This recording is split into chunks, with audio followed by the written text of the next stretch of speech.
Mr. Ghazanfar. We welcome you to our studio, Learn Urdu with Ghazanfar. So let's quickly move on to today's topic, which is اے درد زنگ صورت اگر اس میں جا کرے، اہل صفا میں آئینہ دل کو رو نہ ہو۔ خاص الفاظ کے معنی: درد تخلص، زنگ صورت گناہوں کی میل کچیل، اہل صفا صوفیہ نیک لوگ، روح ظاہر ہونا، آسان فہم وضاحت۔ اگر تم اپنے دل کے آئینے پر دنیا کی صورتوں اور خواہشات کا زنگ چڑھا لو گے تو تمہارا شمار پاکیزہ اور صوفی لوگوں میں نہیں ہوگا۔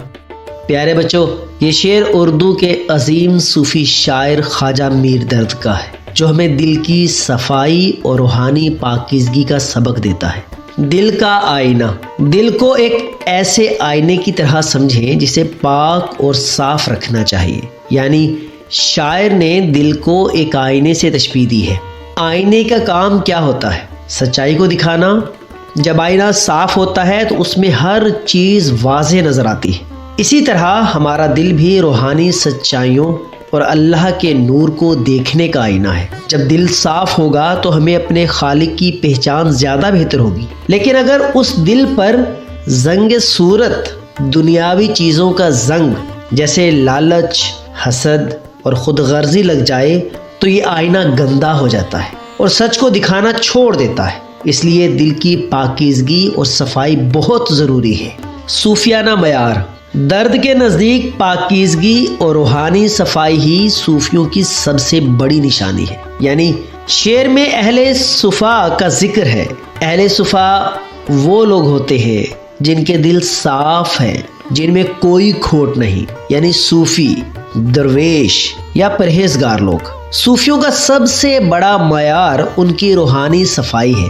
میر درد کہتے ہیں کہ اگر دل کا آئینہ گندا ہو جائے تو اہل صفا کی محفل میں ایسے دل والے کو روح نہ ہو، یعنی عزت اور وقار حاصل نہیں ہوتا۔ روحانی دنیا میں دولت، طاقت یا خوبصورتی کی کوئی اہمیت نہیں، وہاں صرف دل کی پاکیزگی اور نیت کی صفائی ہی قدر رکھتی ہے۔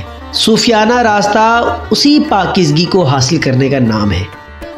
فکری تنبیہ: یہ شعر انسان کے لیے ایک تنبیہ ہے کہ وہ اپنے دل کو دنیاوی آلودگی سے بچائے۔ یعنی یہ شعر دراصل ہمارے لیے ایک سخت قسم کی وارننگ ہے۔ شاعر کہہ رہا ہے کہ ہمیں ہوشیار رہنا چاہیے۔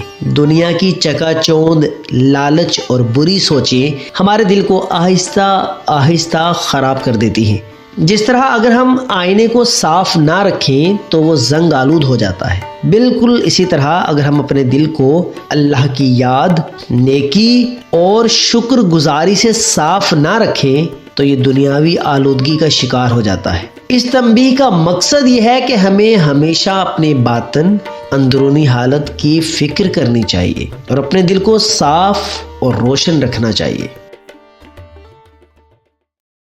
اس پوری غزل کا کنکلوژن یہ ہے کہ خواجہ میر درد کی یہ جو غزل ہے یہ ایک عمیق صوفیانہ کاوش ہے جو انسانی روح کے سفر اور اس کے حقیقی مقصد کو بیان کرتی ہے۔ عشق الہی، دل کی اصل قدر اس میں موجود اللہ کی محبت سے ہے۔ بغیر اس کے دل ایک داغ کی طرح بیکار ہے، دنیا سے بری۔ حقیقی سکون دنیاوی خواہشات سے آزادی میں ہے۔ تمام نعمتیں حاصل ہونے کے باوجود دل کی پاکی، دل ایک آئینہ ہے جسے دنیاوی آلودگی سے پاک رکھنا ہر صوفی کا فرض ہے۔